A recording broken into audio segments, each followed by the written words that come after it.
এক নজরে খুবই মজার এবং খুবই আনন্দের কতগুলো কুইজের প্রশ্ন ও উত্তর নিয়ে আজকের ভিডিওতে আলোচনা করলাম। আশা করছি প্রত্যেকে ভিডিওটি শেষ অবধি দেখবেন। চলুন কথা না বাড়িয়ে ভিডিওটা শুরু করা যাক। ফার্স্ট প্রশ্ন, ভারতের প্রথম জলবিদ্যুৎ কেন্দ্রটির নাম কি? উত্তরটি হলো সিদ্রামপং।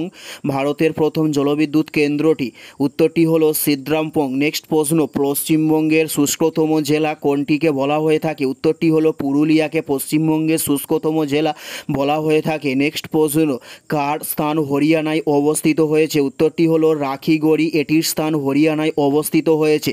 উত্তরটি হলো রাখিগড়ি, এর স্থান হরিয়ানায় অবস্থিত হয়েছে। নেক্সট প্রশ্ন, বৌদ্ধ ধর্মের প্রথম সঙ্গীত কোথায় হয়? উত্তরটি হলো রাজগিয়ে হয় বৌদ্ধ ধর্মের প্রথম সঙ্গীত।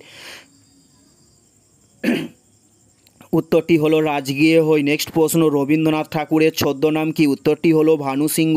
রবীন্দ্রনাথ ঠাকুরের ছদ্মনামকে বলা হয়ে থাকে। নেক্সট প্রশ্ন, বিশ্ব পরিবেশ দিবস কবে পালন করা হয়? উত্তরটি হলো 5ই জুন বিশ্ব পরিবেশ দিবসকে পালন করা হয়ে থাকে।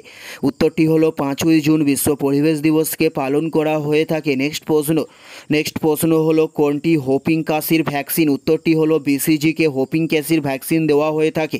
উত্তরটি হলো বিসিজিকে দেওয়া হয়। নেক্সট প্রশ্ন, বাংলা সাহিত্যের প্রথম উপন্যাসের নাম কি? উত্তরটি হলো আলালের ঘরের দুলালকে বলা হয় বাংলা সাহিত্যের প্রথম উপন্যাস।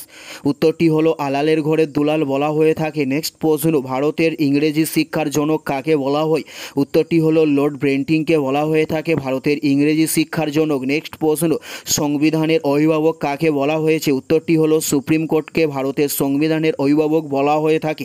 উত্তরটি হলো সুপ্রিম কোর্টকে বলা হয়ে থাকে সংবিধানের অভিভাবক। এটাই ছিল এই ভিডিওর লাস্ট প্রশ্ন। আর কোন ধরনের শিক্ষণীয় ভিডিও আপনারা প্রতিদিন দেখতে চান অবশ্যই কমেন্টে লিখে জানাবেন। পুরো ভিডিওটা দেখার জন্য আপনাদের প্রত্যেককে আমাদের ইউটিউবের পক্ষ থেকে রইল অসংখ্য ধন্যবাদ।